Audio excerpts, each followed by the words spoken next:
नमस्कार, मैं हूं अनूप गुप्ता। आज हमारे साथ डॉक्टर शकील अहमद हैं। शकील अहमद जाने माने कांग्रेसी नेता के तौर पर कह सकते हैं कि इन्होंने अपनी पहचान बनाई। डॉक्टर मनमोहन सिंह सरकार में ये मंत्री भी रह चुके हैं और कांग्रेस के बड़े से बड़े पद, महासचिव रहे, कई राज्यों की जिम्मेदारी इनके कंधों पर थी। शकील साहब, बहुत बहुत स्वागत है आपका। जी बहुत शुक्रिया, बहुत धन्यवाद। सर, बिहार विधानसभा चुनाव होता है और चुनाव खत्म होते ही आपका इस्तीफा आ जाता है, तो क्या आपको लग रहा था कि अब कांग्रेस में आपका भविष्य नहीं है, या आपको लगा कि अब कांग्रेस आपको कुछ नहीं दे सकती है, इस वजह से आपने इस्तीफा दे दिया? नहीं, जहाँ तक ऐसी दोनों बात में से कोई बात नहीं है। जहाँ तक देने की बात है तो आपको जानकारी के लिए बता दूं कि 16 अप्रैल 2023 को ही मैंने अपने ज़िला में प्रेस कॉन्फ्रेंस करके ये घोषणा कर दी, ये ऐलान कर दिया कि मैं अब ज़िंदगी में कोई चुनाव नहीं लड़ूंगा। तो पाने की जहाँ तक बात थी उसका सवाल नहीं है। और इतना ही नहीं, मेरे 3 बेटे हैं, तीनों बाहर सेटल हैं।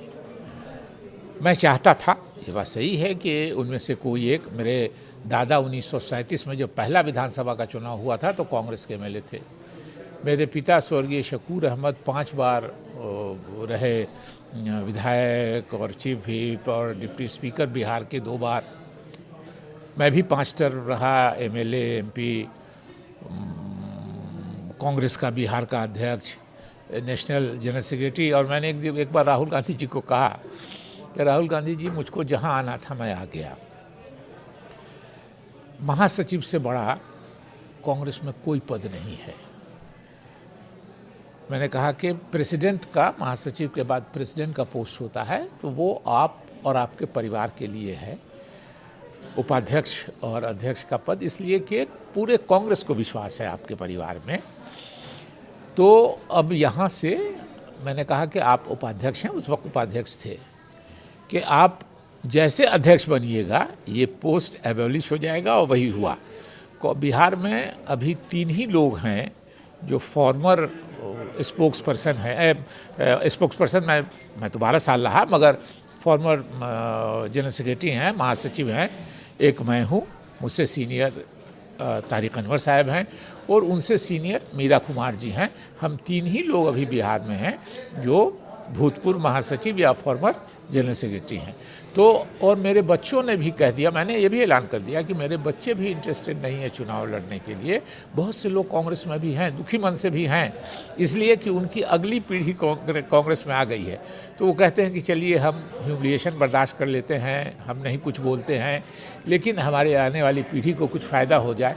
तो मेरे बच्चों ने भी उससे हमको बरी कर दिया, तो वो भी मैंने ऐलान कर दिया था। लेकिन उसके बाद भी मेरा कहना ये था कि मैं जिस इलाके से एमपी रहा हूँ वहाँ उससे 4 सीटें अलायंस पार्टनर्स को गई। 6 सीटें होती हैं बिहार में, 2 सीट कांग्रेस को मिली। और उन दोनों सीटों पे मुझसे बात ही नहीं की किसी ने। और ये सब राहुल जी के अपॉइंट किए हुए लोग हैं। वो वही करते हैं जो उनको राहुल गांधी करने को कहते हैं, क्योंकि कई स्टेट में 1 ही 2 आदमी को घुमा रहे हैं और बार बार शिकायत होने के बाद भी वो घुमाते रहते हैं, 2 4 5 लोग उनके पसंदीदा जो हैं। तो ये मेरा दुख उन लोगों से नहीं था, वो तो बेचारे प्यादे हैं। मेरे नाराज़गी, मेरा जो डिसअपॉइंटमेंट था वो राहुल गांधी जी से था। और इसलिए मैंने ऐलान किया। राहुल गांधी जिसको नहीं जानते हैं वो एक अलग बात है। मैंने कई राउंड उससे कितनी बार बात की है, साथ ट्रैवल किया है, ये किया है, वो मुझको समझते हैं, मैं उनको समझता हूँ। और उसके बाद भी उनके बनाए हुए लोग, जो 2 सीट मेरी पार्लियामेंट्री कंस्टिट्यूंसी से, जहाँ मैं 2 बार एमपी हुआ, उसके बाद कोई कैंडिडेट भी बेचारा नहीं हुआ उस कॉन्स्टिट्यूंसी से। मैं कांग्रेस के, अपने मधुबनी लोकसभा क्षेत्र के कांग्रेसियों का आभारी हूँ कि मैं जब तक रहा उन्होंने कभी अप्लाई भी नहीं किया टिकट के लिए। और उस आदमी से भी आप कैंडिडेट के बारे में पूछते नहीं, और क्यों नहीं पूछते हैं ये राहुल गांधी जी को मालूम है, उन्होंने क्यों नहीं पूछा। सही साहब, एक सवाल है कि आपने कहा कि जो आपके बेटे हैं उन्होंने भी कह दिया राजनीति में वो नहीं आएंगे। तो क्या अगर वो राजनीति में आने की इच्छा रखते तो आप कांग्रेस में भी रहते? आपको ये इच्छा करती ये कि भाई अब हाइपोथेटिकल बात है, क्या करते, हो सकता है दिल मार के, अच्छा, हो सकता है, जो बहुत से लोग अभी कर रहे हैं कांग्रेस में। वो देखिए ना कि हर आदमी की अपने आत्मसम्मान की एक लिमिट होती है कि यहाँ तक तो हम बर्दाश्त करेंगे, दिस फार नो फर्दर, आगे नहीं बर्दाश्त कर सकते हैं।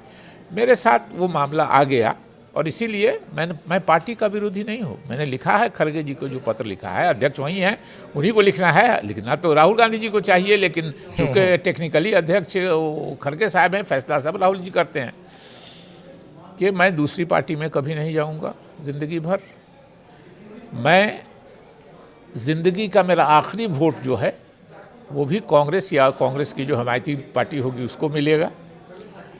और अगर 5 लोग भी मेरे कहने से वोट देंगे तो वो कांग्रेस पार्टी को नहीं, कांग्रेस का विरोधी नहीं है तो फिर किसके विरोधी हैं आप? मुझको डिफरेंसेस राहुल जी की सोच से है और इसीलिए कांग्रेस की नीतियों सिद्धांत जो हमारे पूर्वजों ने, मैंने बताया कि 1937 में तो वो एमएलए हो गए थे, लेकिन कांग्रेसी उसके पहले से थे, चूँकि पहला इलेक्शन ही हुआ असेंबली का 1937 में, दादा मेरे। उसके पहले वो डिस्ट्रिक्ट कोर्ट के मेंबर थे। मेरे फादर को पटना कॉलेज में इंग्लिश ऑनर्स में पढ़ते थे, निकाल दिया गया था 1942 के भारत छोड़ो आंदोलन में भाग लेने से।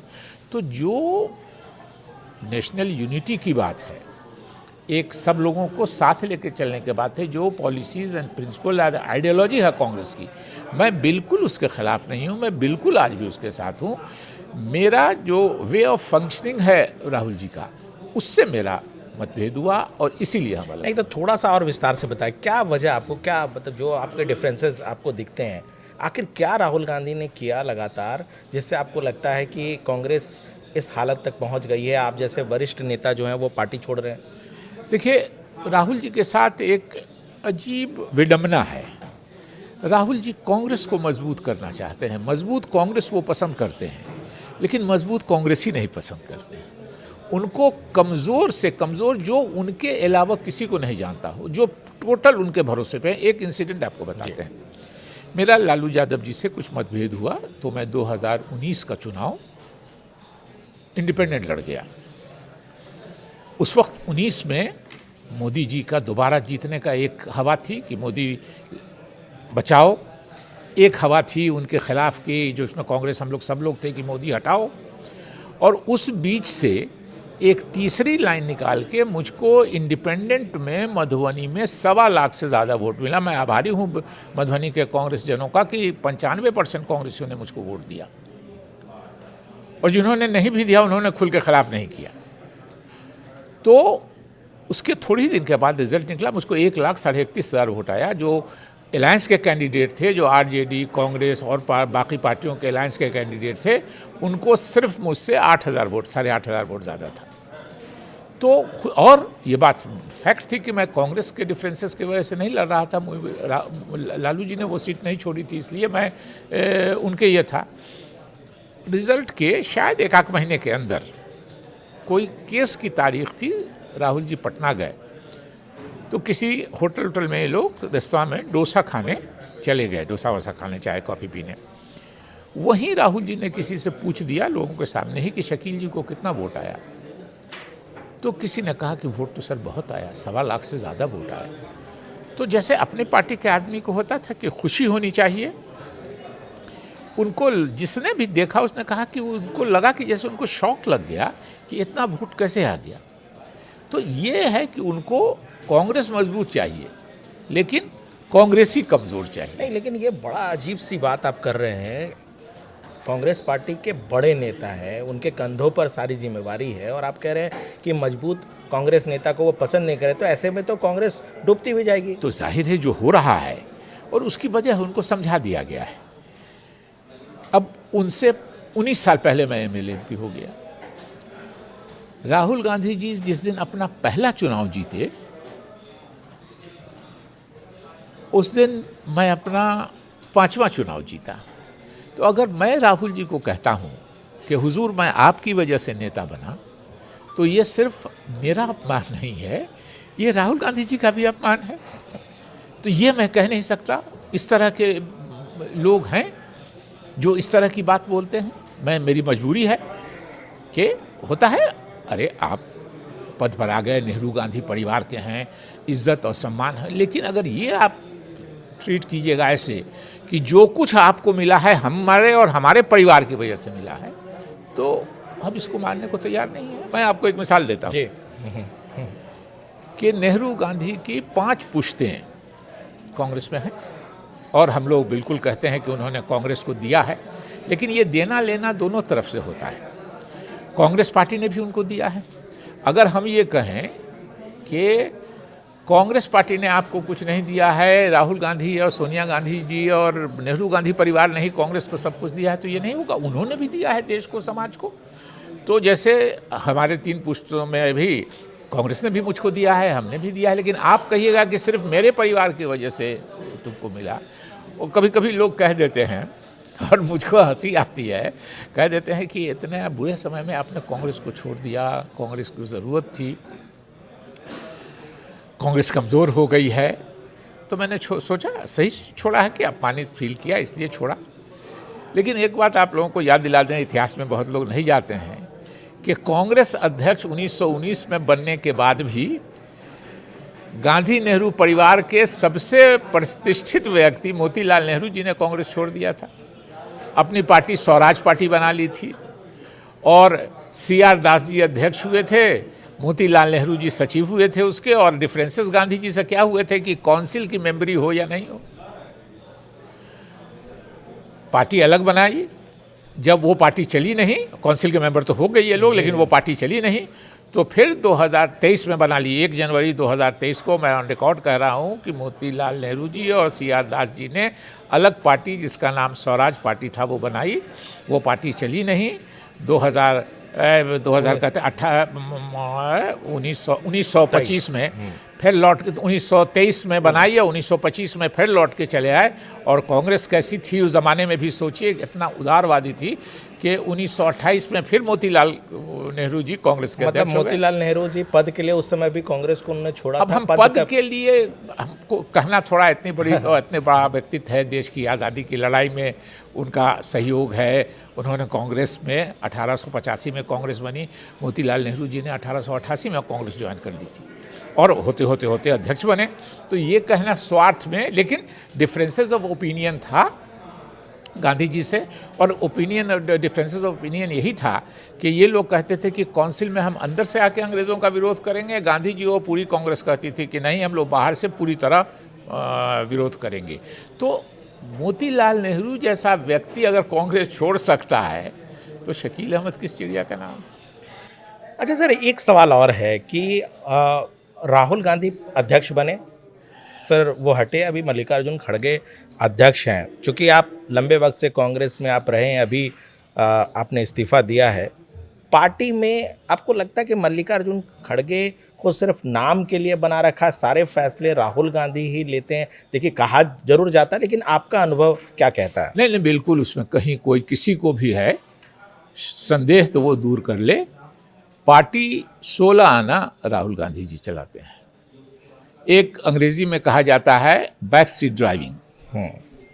तो बैक सीट ड्राइविंग कर रहे हैं, उससे उनको शेल्टर मिल जाता है कि वो प्रेसिडेंट होते तो हार में उनको कहा जाता कि उनके वजह से हारे, तो वो रिस्पॉन्सिबिलिटी नहीं ले इसलिए। लेकिन टोटल मैं अपनी बात बोलता हूँ, इलेक्शन हुआ अध्यक्ष का, ये बात सब जानते हैं कांग्रेस में कि जिसको नेहरू गांधी परिवार चाहेगा वही कांग्रेस का अध्यक्ष बनेगा। मैं अपनी बात कहता हूँ, मेरे अच्छे संबंध भी हैं और ये भी है कि मैं शशि थरूर जी को वोट देना चाहता था। ये बात सही है, उसमें कहने में कोई राय नहीं। लेकिन जब मैंने देखा, अभी कल खड़गे साहब भी कह रहे थे कि सोनिया गांधी जी और राहुल गांधी जी की वजह से हम अध्यक्ष बने। अभी उन्होंने भी कहा जो बात हम लोग बहुत पहले से कर रहे हैं कि जब ये लगा कि जो पार्टी के जनरल सेक्रेटरी हैं, जो पार्टी के स्टेट के इंचार्ज हैं, वो सब मांग रहे हैं खड़गे साहब के लिए वोट, तो ये हो गया कि ऑफिशियल कैंडिडेट वही हैं। तो इच्छा रहते हुए भी हमको लगा कि वोट क्यों बर्बाद करना है, मैंने खड़गे साहब को वोट दिया। और उनके जो करीब के लोग हैं उनको कह भी दिया कि अगर खड़गे साहब को ये दिमाग में है कि मैंने वोट नहीं दिया, किसी ने डाल भी दिया दिमाग में, मैंने मल्लिकार्जुन खड़गे साहब को वोट दिया इच्छा के विरुद्ध, इसलिए कि मुझको पसंद थे शशि थरूर जी, मैं उनको वोट देना चाहता हूं। यानी जो कहा जाता है कि रिमोट कंट्रोल से, ये डायरेक्ट कंट्रोल से चला रहे हैं, कोई ऐसा नहीं है? उसमें पार्टी के अंदर कोई ये नहीं है। अब मैंने एक जगह कहीं कहा भी है जी कि अभी जो बिहार की इलेक्शन के बाद रिजल्ट की समीक्षा हुई। अभी समीक्षा क्या हुई कि आप बुला रहे हैं जिस पर आरोप है कि पैसा लिया और जिस पर आरोप है कि पैसा दिया, दोनों को बुला के सामने बैठाल के समीक्षा कर रहे हैं। तो पैसा देने वाला कहेगा कि हमने दिया और न पैसा लेने वाला कहेगा कि हमने लिया। लेकिन बहरहाल सो कॉल्ड समीक्षा की आपने। तो समीक्षा जब आपने की, ठीक है, एक वो है कि क्या क्या इलेक्शन लड़ने में क्या परेशानी हुई, क्या हुआ, वो एक एक्सपेक्ट है। लेकिन आपने जब समीक्षा की तो उसी वक्त बात आ गई और मीडिया में आई है कि जो हमारे अभी के अध्यक्ष हैं, सज्जन व्यक्ति हैं, शरीफ हैं, उनको थोड़ा साइडलाइन भी किया राहुल जी के लोगों ने। राजेश राम जी ये त्यागपत्र देने गए खड़गे साहब को। ये बातें मीडिया में हम लोगों ने देखी और कंट्रडिक्शन कहीं नहीं पड़ा।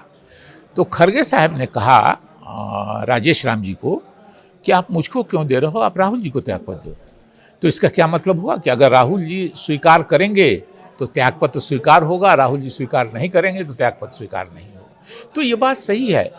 बैक सीट ड्राइविंग का भी एक उसूल होता है कि उसके हाथ में भी स्टीयरिंग होता है।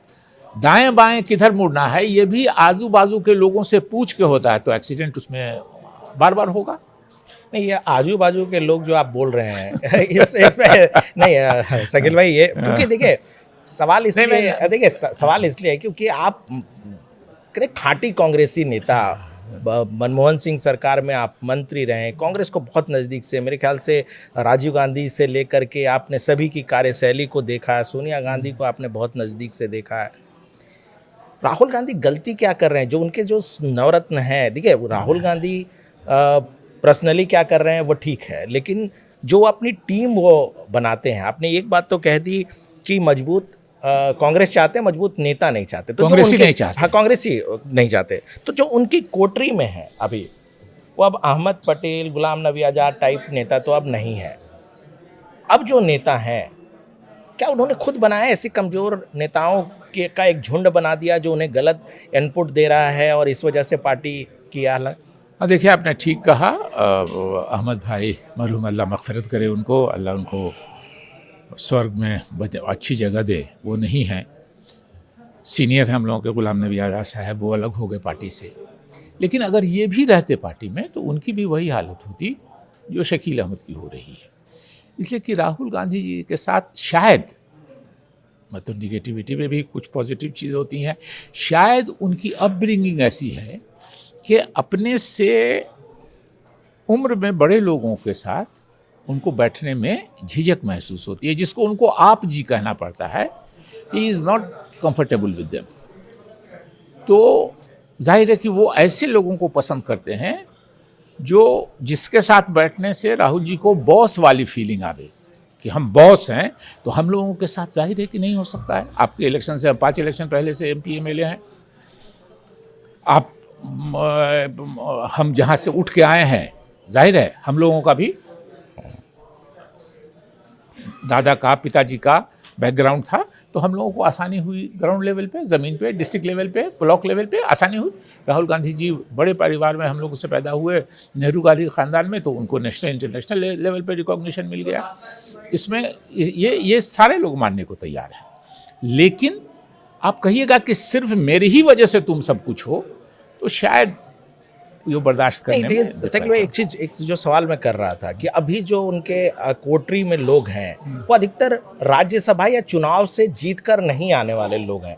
यानी कहीं ना कहीं जनता से जुड़ाव एक जो कांग्रेस का एक ज़माने में हुआ करता था वो एकदम खत्म होने वाले हैं। वही सलाह दे रहे हैं, वही ये सारी चीज़ें फिट करा रहे हैं। सलाह बहुत से लोग, सब तो नहीं, जो हम लोगों को थोड़ी मोड़ी जानकारी है, पहले भी PA प्राइवेट सेक्रेटरी हर नेता के साथ हुआ करते थे।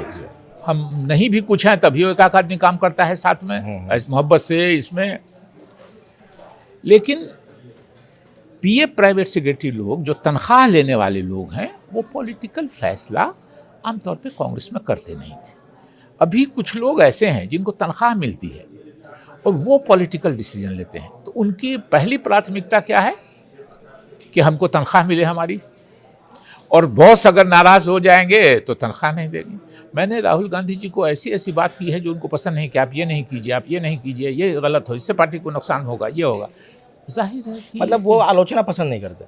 आलोचना ही नहीं, मतलब अपने से कोई आदमी समझाने की कोशिश करता है तो उसको अप्रिशिएट करना चाहिए। उसको शायद अपना ह्यूमिलिएशन समझते हैं कि हमको बच्चा समझता है, हमको छोटा समझता है। हालांकि माशाल्लाह अब उनकी भी उम्र 55 साल से ज़्यादा हुई और जून में वो 56 साल के हो जाएंगे राहुल गांधी जी, जो 55 में लोगों को रिटायर कर दे रहे थे। मोबाइल पे सबका एज वेज उन पर उनको अवेलेबल है, विकीपीडिया सबका है, वो तुरंत देख करके तो अब तो खुद 56 साल के होने वाले हैं जून में।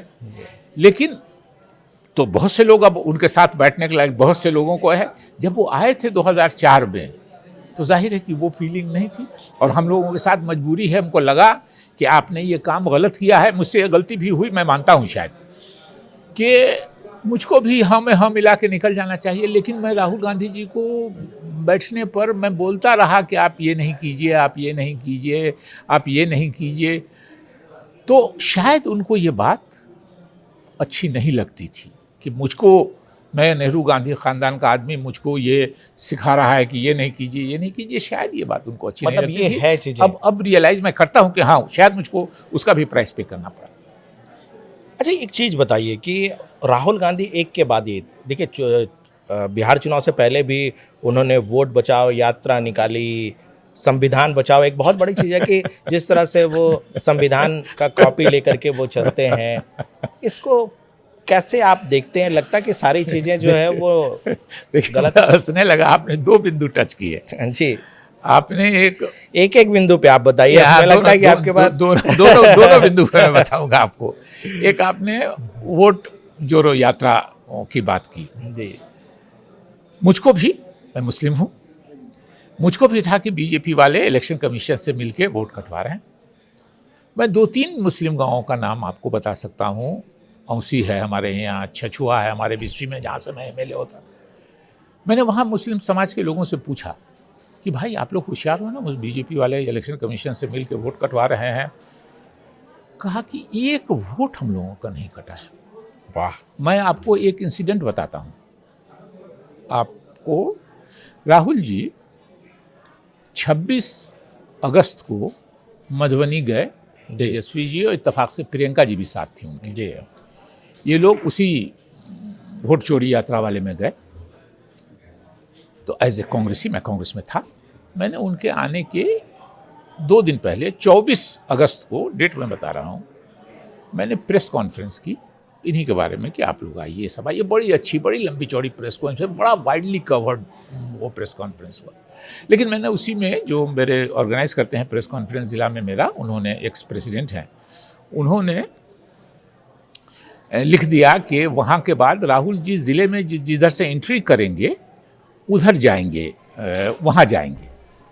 तो मैं थोड़ा बहुत ही मतलब कहिए ना कि जिसको लाम काफ के साथ चलने वाला, वो नहीं। मैं इलाके में मैं गया तो एक गाड़ी, एक सिक्योरिटी, एक ड्राइवर, यही। और गए तो पॉलिटिक्स में हैं तो कोई एक नेता आ गए ज़िला के, तो एक गाड़ी उनकी, तो 3-4-5 नेता आ जाते हैं। ज़्यादा से ज़्यादा मेरे ज़िले में अगर मैं हूँ, पटना उटना में, तो पटना दिल्ली में तो आपको मेरी एक गाड़ी मिलेगी जी। लेकिन अगर ज़िले में हैं, प्रोग्राम बना के गए हैं, तो 4-5-6 गाड़ी मिलेगी। वो प्रेस कॉन्फ्रेंस करके 24 अगस्त को, 26 को राहुल जी को आना है, 24 को मैं वहाँ उस जगह पे जा रहा हूँ जहाँ से राहुल जी एंट्री करेंगे। तो मुझको किसी ने कहा कि बहुत सी गाड़ी पीछे हो गई। तो हमने कहा कि बहुत सी गाड़ी कहाँ है? तो बोला कि नहीं सर, 60-65 गाड़ी है पीछे। तो हमको 65-60 गाड़ी मेरे पीछे क्यों आ रही है?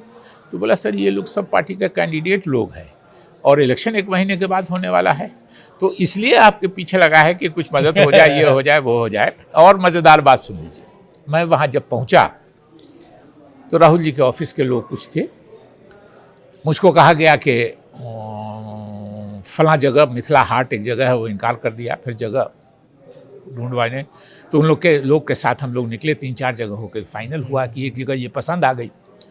तो उसके लिए लोकल एसडीओ को मैंने ही फ़ोन किया, फुलपरास के एसडीओ थे, उन्होंने कहा कि नहीं, रूट चार्ट में नहीं है, हम नहीं उसमें, जब तक डीएम साहब हमको नहीं करेंगे। तो मैंने ही वहाँ डीएम साहब से फ़ोन करके बात किया। उन्होंने कहा कि आप प्रेसिडेंट से लिखवा के भिजवा दीजिए और हम ये कर देते हैं। प्रेस कॉन्फ्रेंस ये मिला करके जाना आना, जाता है आदमी, 10 आदमी साथ है, खर्चा होता है लगभग 1-8 लाख रुपए मेरा खर्चा हुआ। हमारी फ़ोन पर डीएम साहब ने, वैसे भी राहुल जी का प्रोग्राम था वो कर देते, मैं नहीं भी करता तो वो कर देते, लेकिन वो भी मौका हमको मिला। लेकिन आपको जान के ताज्जुब होगा कि 2 दिन के बाद जब राहुल गांधी जी आए तो मुझको उस प्रोग्राम में इनवाइट नहीं किया गया, और मैं जानता था नहीं किया गया, इसलिए राहुल गांधी जी के ज़िले में इंटर करने के 3 घंटा पहले मैं निकल के पटना चला गया। वो पूरब से इन किए तो मैं पश्चिम से चला गया, वो पश्चिम से इन किए तो मैं पूरब से निकल के पटना चला गया उनके आने के 3 घंटा पहले। क्योंकि अब हम लोग की उम्र नहीं ना है कि राहुल गांधी जी के गाड़ी के साथ जिंदाबाद जिंदाबाद करते करते आगे पीछे चले, मर जाएंगे उस दिन, अपनी नज़र में गिर जाएंगे। देखिए एक बात आपको बताते हैं, युवा हैं आप, दूसरों की नज़र में गिर के जिंदा रहना उतना मुश्किल नहीं, लेकिन अपनी नज़र में गिर के जिंदा रहना बहुत मुश्किल है। शकील भाई, आपने एसआईआर वाले मुद्दे पे आपने बड़ी बात आपने हाँ, और मैंने प्रेस कॉन्फ्रेंस में कहा कि भाई ये लोग कहते हैं 65 लाख लोगों ने वोट कट गया, मुझको 65 आदमी पूरे बिहार में कहीं नहीं मिला जो एक जगह असेंबल करके प्रोटेस्ट कर रहा हो कि हमारा वोट, हम जिंदा है, हमारा वोट काट दिया गया। और मान लेते हैं वो इनोसेंट लोग थे, उनको नहीं मालूम कि क्या रजिस्टर में हमारा नाम काट दिया। तो हम जो पॉलिटिकल पार्टी के लोग हैं, कांग्रेस के, आरजेडी का, कांग्रेस का तो मान लीजिए ऑर्गेनाइजेशन नहीं है, आरजेडी के, सीपीआई, सीपीएम, ये लोग का रहता है, कांग्रेस के भी कुछ ना कुछ तो लोग हैं ही बचे हुए कैडर हैं। इन लोगों को ऑर्गेनाइज करना चाहिए कि ये देखिए 500 लोग हैं, ये जिंदा हैं और इनका वोट काट दिया गया। एक जगह मैंने प्रेस कॉन्फ्रेंस में प्रेस के साथियों से, 100 से ज़्यादा प्रेस वाले साथी थे हमारे अपने ज़िला में मेरे, मैंने कहा आप लोगों ने कहीं प्रोटेस्ट होते देखा? नहीं देखा कहीं। तो साहब एक ये बात ये है तो आप ही बता सकते हैं, या कांग्रेस वाले बताएं कि कैसे कटा वोट। दूसरी बात एक आपने और कही थी जिस पर मैं हंस रहा था कि आपने 2 बात, एक तो एसआईआर की बात किया आपने, संविधान बचाओ, और एक संविधान बचाओ। अब ये तो और भी मज़ेदार चीज़ है, राहुल जी अपने हाथ में एक संविधान की कॉपी लेके घूमते हैं, भाषण देते हैं, इधर नहीं देखा, बिहार रिजल्ट के बाद नहीं देखा और ये संविधान बचाना है, इसी की लड़ाई लड़ रहे हैं, बहुत अच्छी बात है। हर जिम्मेदार आदमी को देश को संविधान बचाना का प्रयास करना चाहिए अगर कहीं कोई गड़बड़ी हो रही है तो। लेकिन संविधान किससे बचाने की बात करते हैं? बीजेपी से, आरएसएस के लोगों से।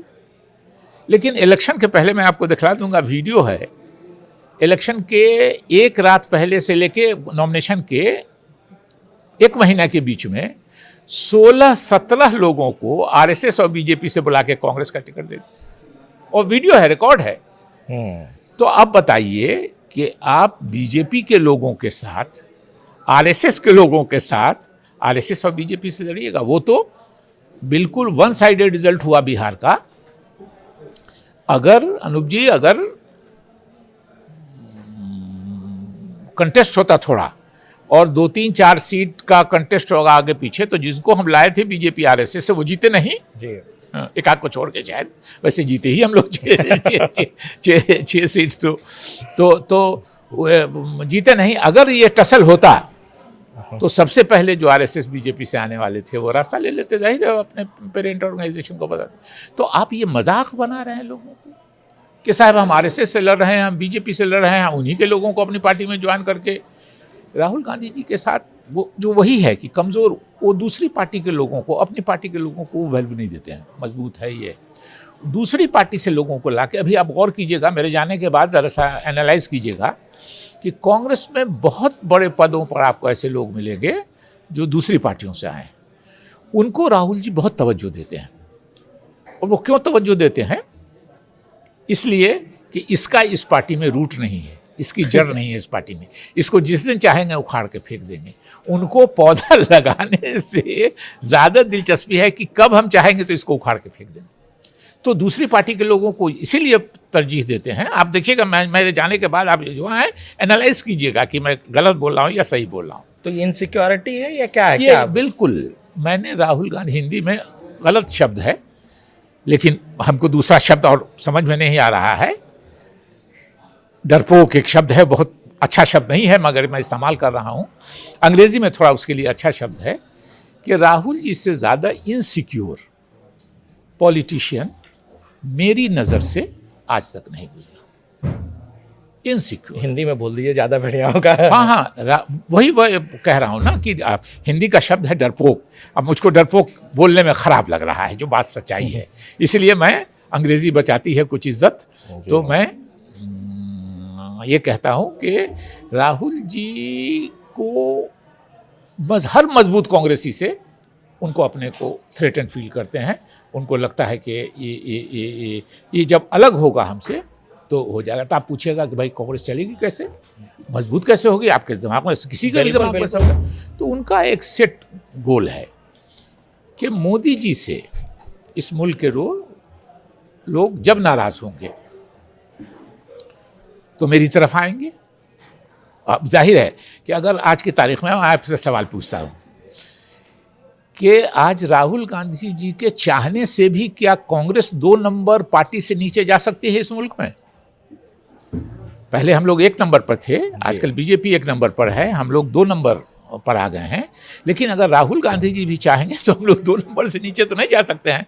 नीतीश जी एक स्टेट के नेता, लालू जी एक स्टेट के नेता, क्या चंद्रबाबू नायडू जी एक स्टेट के नेता, स्टालिन साहब एक स्टेट के नेता, उमर अब्दुल्ला फारूक अब्दुल्ला साहब एक स्टेट के नेता, अखिलेश यादव जी एक स्टेट के नेता। ये सारे एक स्टेट के नेता हैं। एक से ज़्यादा स्टेट में 2 ही पार्टियां हैं, बीजेपी और कांग्रेस।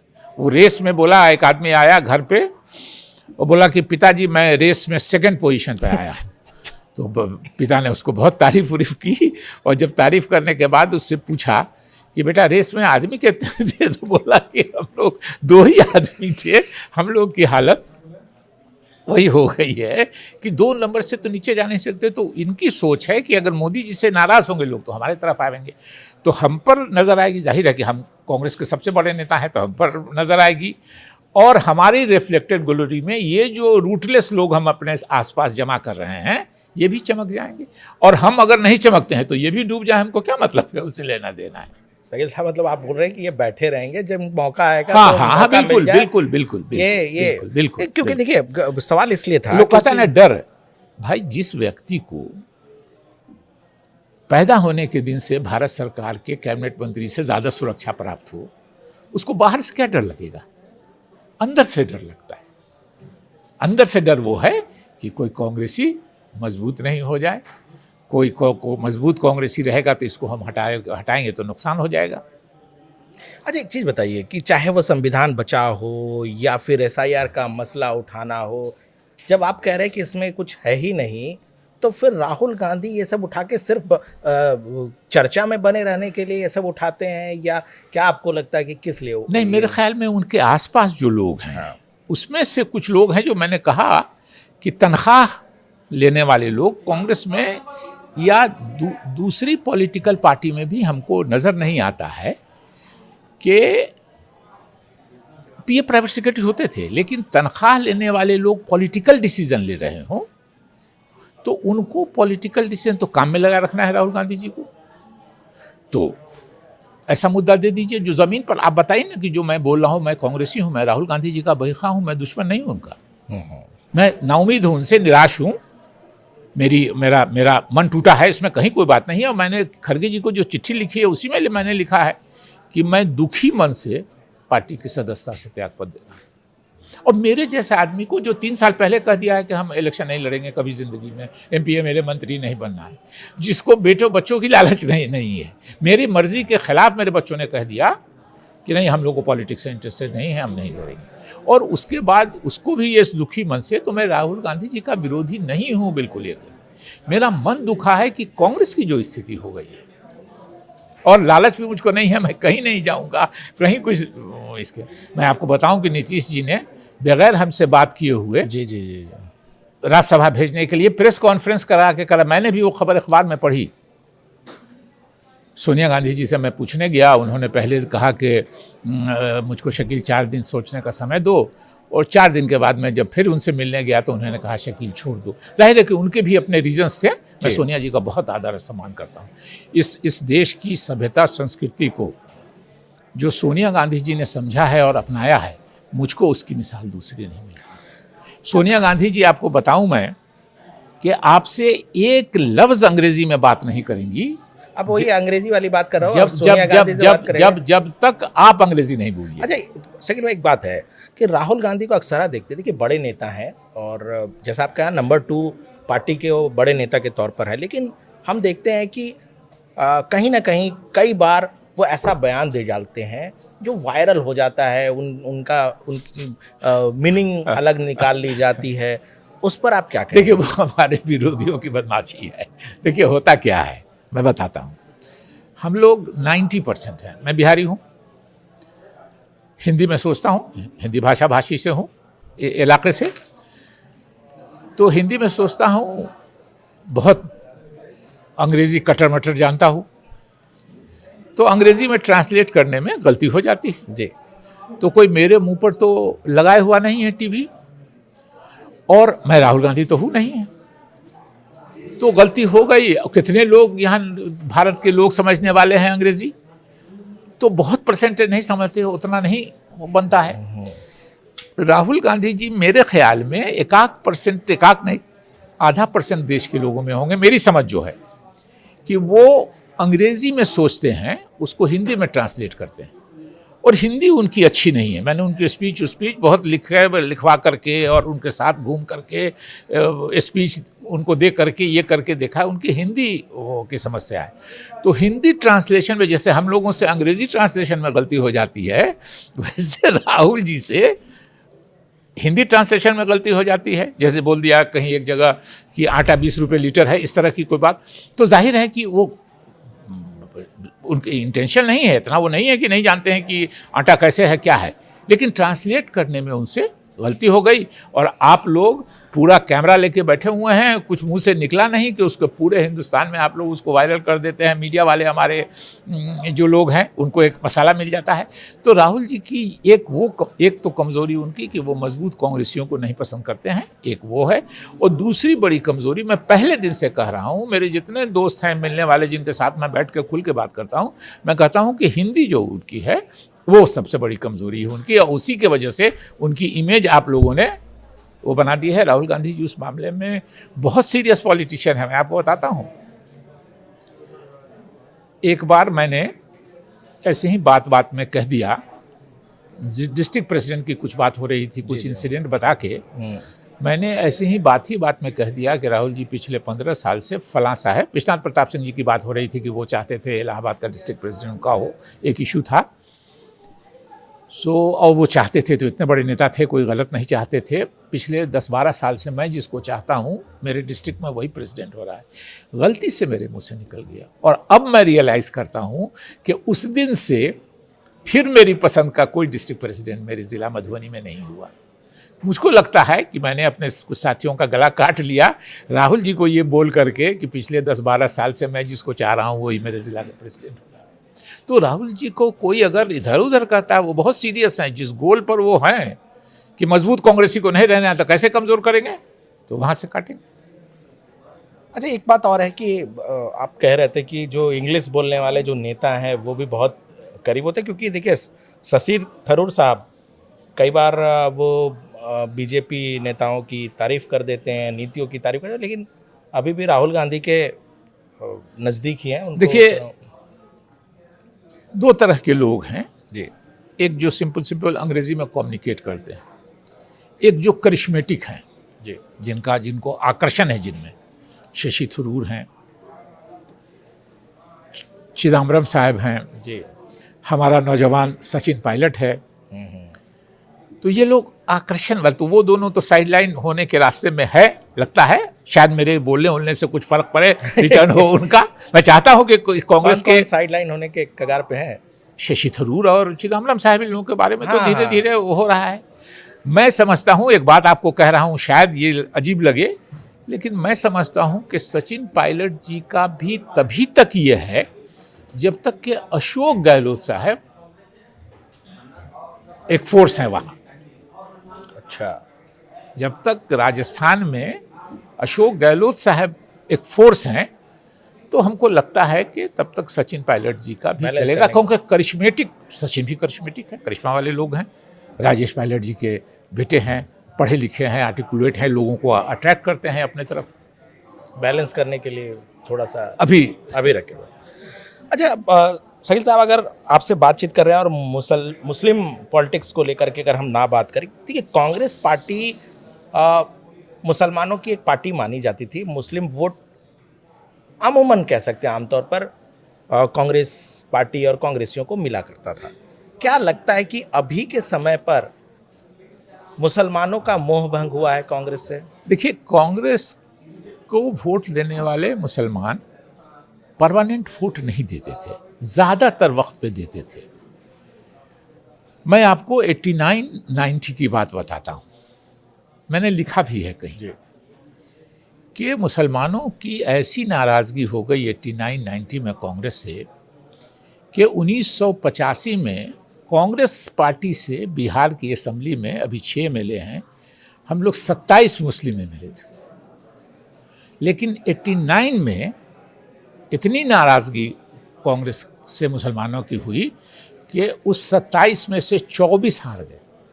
कुल 23 हम लोग, 3 आदमी, मरहूम हिदायतुल्लाह खान साहब, वो जो स्पीकर हुए हमारे बिहार असेंबली के, कांग्रेस के प्रेसिडेंट थे बिहार के, फुरकान अंसारी साहब जिनका लड़का अभी इरफान अंसारी झारखंड का मिनिस्टर है जी, और मैं, हम यही 27 में यही 3 आदमी रिपीट हुए। इतनी नाराज़गी थी मुसलमान।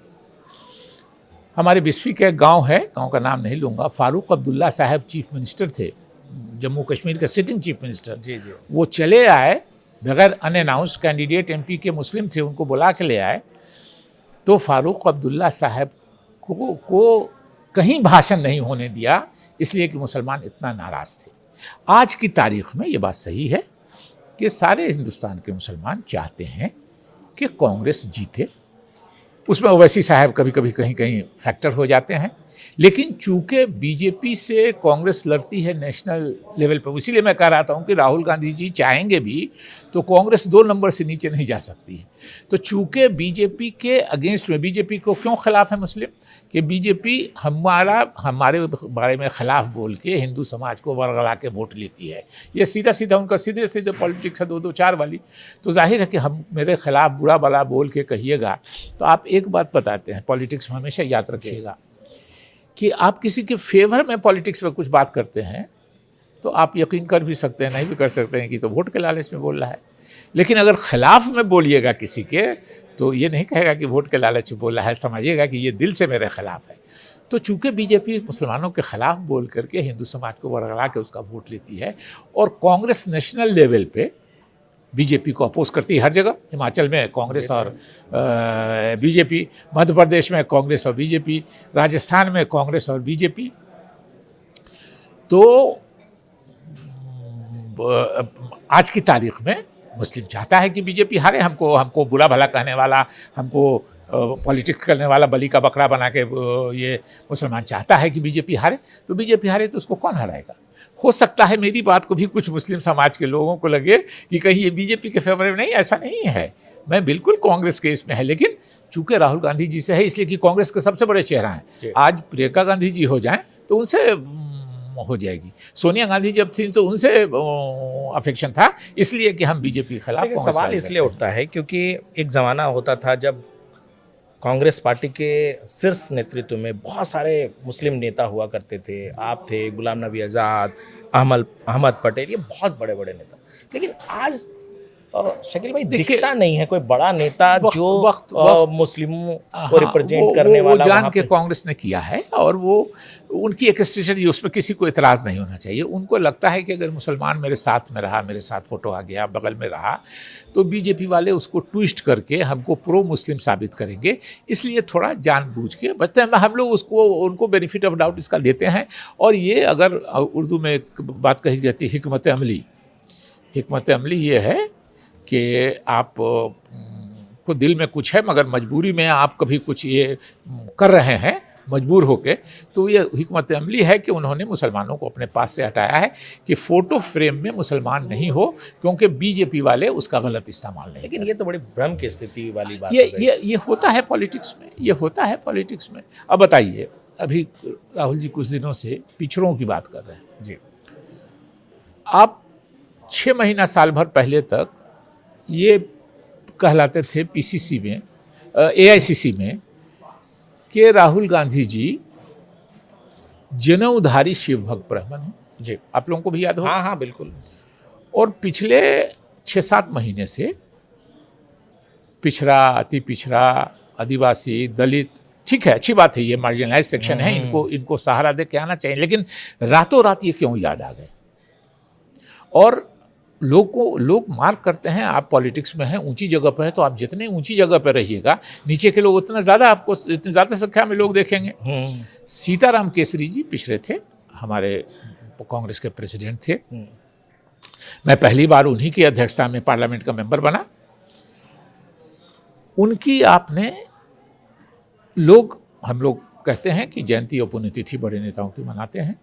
अगर एक मनाना है कुछ तो जयंती मनाते हैं, लेकिन उनके मरने के 25 साल के बाद बिहार इलेक्शन के 4 दिन पहले आप सीताराम केसरी जी की पुण्यतिथि मना रहे हैं। वाई?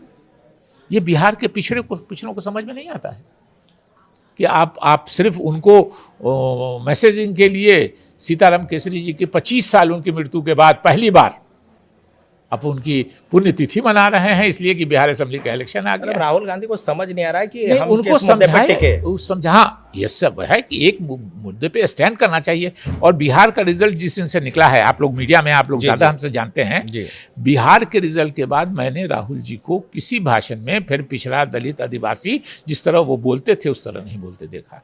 मैंने एक जगह लिखा भी है कहीं कि बिहार सदाकत आश्रम में राहुल गांधी जी 6 साल भर हुआ होगा, वो एक स्पीच उन्होंने दिया।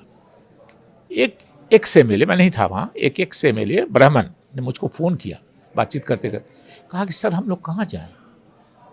लालू यादव जी से अलायंस है हमारा, तो हमारे जो भाई भतीजे हैं घर पे वो भी हम लोगों का मजाक उड़ाते हैं, लेकिन हम कांग्रेस, राहुल गांधी, सोनिया गांधी, इंदिरा गांधी जी, पंडित नेहरू जी का नाम लेके टिके रहते हैं कि देश के लिए त्याग किया है, ये किया है, बलिदान किया है। लेकिन अब राहुल जी भी ऐसा भाषण दे रहे हैं, हम लोग कहाँ जाए? उसकी आंख भरी हुई थी। हमने फिर समझाया कि है नेता को होता है, कभी ज़रूरत होती है, बोल दिया। हम कैसे कहें कि चले जाओ पार्टी छोड़ के?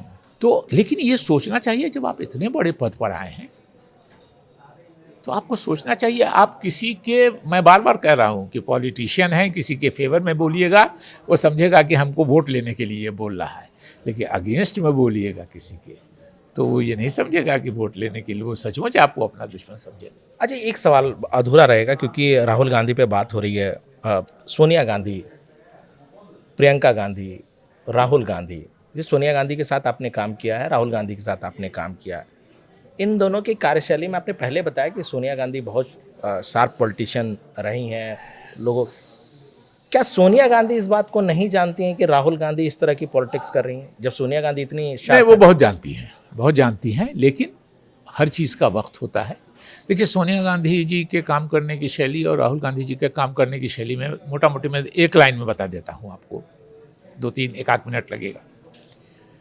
सोनिया गांधी जी की सबसे बड़ी खूबी थी कि अगर वो दिल्ली में हैं, उनका कोई ऐसा इंगेजमेंट नहीं है, तो वो रिलीजियसली 10 साढ़े 10 बजे से लेके और 1:30-2 बजे दिन तक हिंदुस्तान भर से आए हुए नेताओं से मिलती थी। और 2-4 दिन पर आम लोग भी भीड़ लगा दिया तो उससे भी एक बार निकल के मुलाकात की। उसका फ़ायदा क्या होता था वो बताते हैं आपको जी। उसका फ़ायदा होता था कि उनको जानकारी पूरी रहती थी। मैं कौन देश का बड़ा नेता था, एक प्रेसिडेंट, एक स्टेट के अध्यक्ष थे, बिहार में मिनिस्टर थे, मान लीजिए यहाँ कुछ थे, ऐसे सोनिया गांधी जी के पास सैकड़ों लोग थे जी। लेकिन वो चूँकि लोगों से मिलती थी, ज़्यादा से ज़्यादा लोगों से, इसलिए उनको जानकारी होती थी। मेरे से 2 मरतबा 3 मरतबा उन्होंने पूछा कि तुमको आजकल देख रहे हैं उनसे बड़ा अटैचमेंट है, तुम उस मामले में क्या बयान दिए था? और फिर हम एक्सप्लेन करते थे, हम उनको ये करते थे। हर बार वो कन्विंस हो गए कि जो हमको रिपोर्ट की गई थी वो गलत तरीके से की गई थी, तुम ठीक कह रहे थे, लेकिन उनको ये जानकारी थी। राहुल जी ने फिल्टर लोगों से मिलना शुरू किया। फिल्टर लोगों से क्या मिलना शुरू किया कि जैसे आप बिहार के इंचार्ज हैं, मैं बिहारी हूँ, मैंने राहुल गांधी जी के यहाँ फ़ोन किया। वैसे मैंने पिछले 5 साल से राहुल गांधी जी के यहाँ टाइम नहीं मांगा है, जो सच्चाई है, लेकिन अगर मान लीजिए मैंने माना तो उनके ऑफिस में आ गया कि भाई ये आदमी मिलना चाहता है। मुझे किस स्टेट का है ये? तो बिहार का। तो बिहार में कौन है इंचार्ज? तो फलां है। बोला उससे पूछो कि इससे मिलना है कि नहीं मिलना। उसने अगर कह दिया कि नहीं, उसको लगा कि ये मेरी तारीफ करेगा, ये करेगा, वो करेगा, अरे भाई प्रेसिडेंट के पास जो वर्चुअल प्रेसिडेंट हैं, राहुल गांधी कहने को आप कह दीजिए कुछ नहीं है, लेकिन वही प्रेसिडेंट है, वही मालिक है कांग्रेस के। तो अब उनसे जा कर के हम अगर उसकी तारीफ ही करेंगे या उसी से हमको मिलने दिया जाएगा तो आपके पास बात नहीं पहुंच सकती है। बिल्कुल। वही लोग आते हैं जो यही सोनिया गांधी जी और राहुल गांधी जी की कांग्रेस में फ़र्क है। और मैं बार बार एक बात कहता हूँ कि सोनिया गांधी जी ने सीताराम केसरी जी की कांग्रेस, नरसिम्हा राव जी की कांग्रेस, उसके पहले राजीव गांधी जी की कांग्रेस, उसको अपनाया।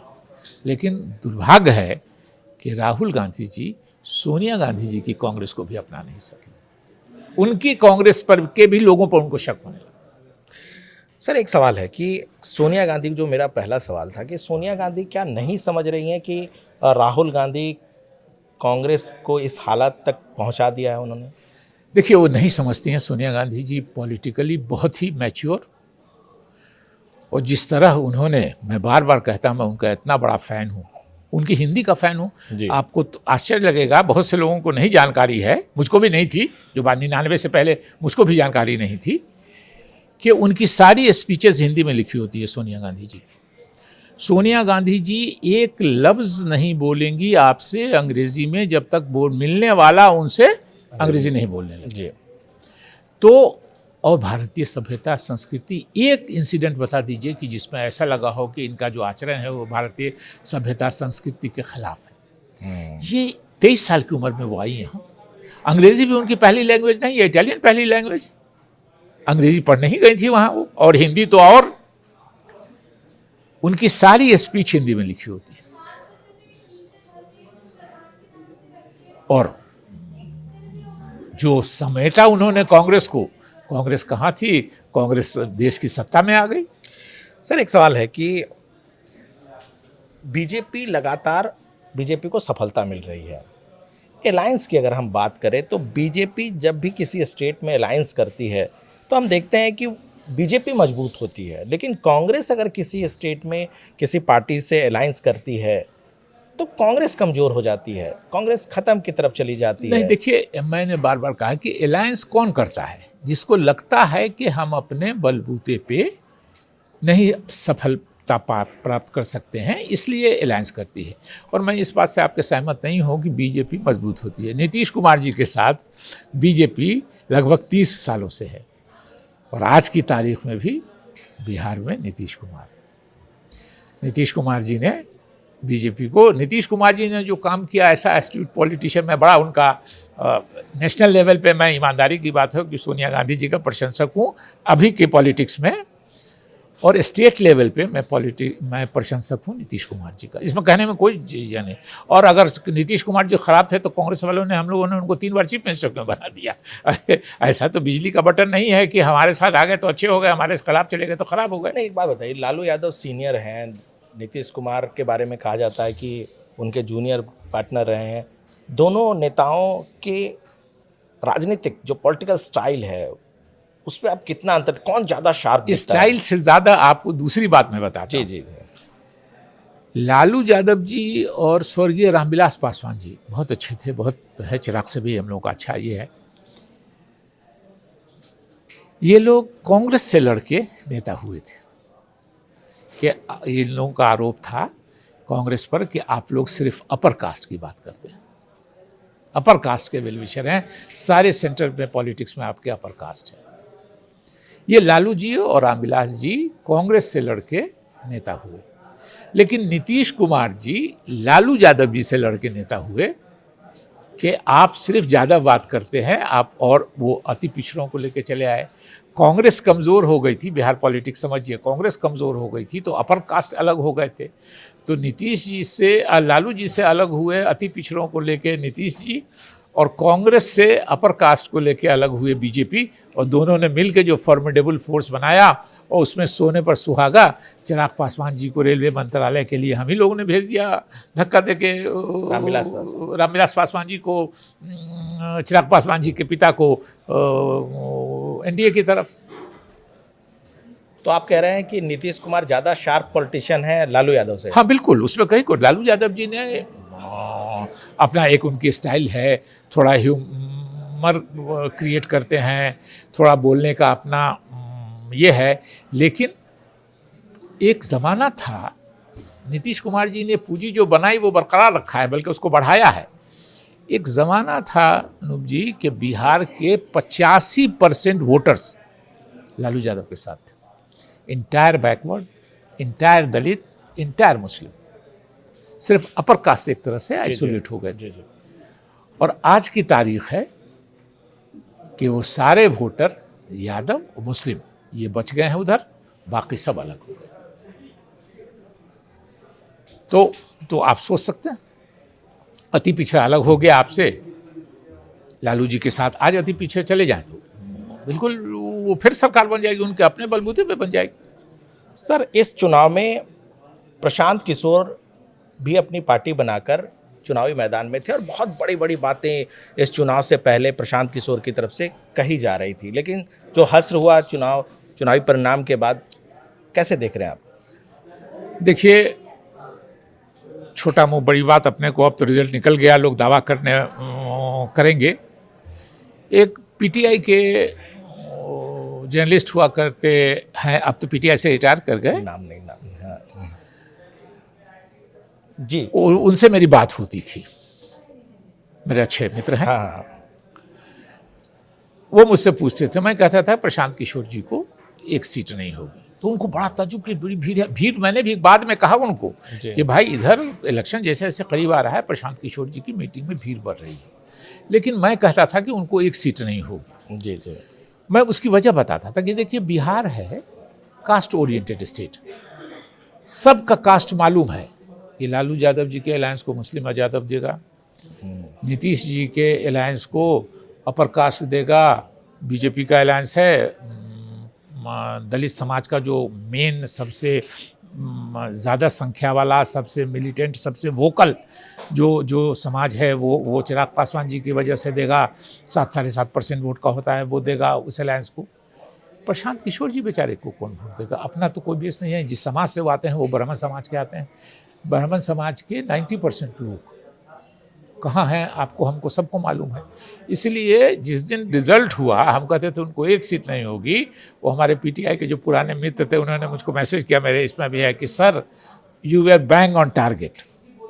तो ये इसलिए कि बहुत किसी को भी अंदर से जानता है। हाँ, जब इलेक्शन को 1-2 महीना बच गया तो प्रशांत किशोर जी की मीटिंग्स में बड़ी भीड़ होने लगी। अब लोग बाहर कहते हैं कि वो मोदी जी को उन्होंने कोच किया, वो जिता दिया, वो फलां को किया। तो कोच नहीं जीतता है। देखिए, एक बार बता दीजिए, कोचिंग तक ठीक है, अगर कोच को ही, अभी आज मैच है इंडिया और न्यूजीलैंड का, अगर कोच को ही आप पैड पहना के या बैट लेके बैटिंग करने के लिए भेज दीजिएगा या बॉलिंग करने के लिए भेज देगा, तो टीम की क्या हालत होगी, उस बेचारे कोच की क्या हालत होगी? कोच अच्छा खिलाड़ी कभी रहा होगा जी जी, लेकिन इत्तेफाक से प्रशांत किशोर जी कभी अच्छे खिलाड़ी भी नहीं रहे।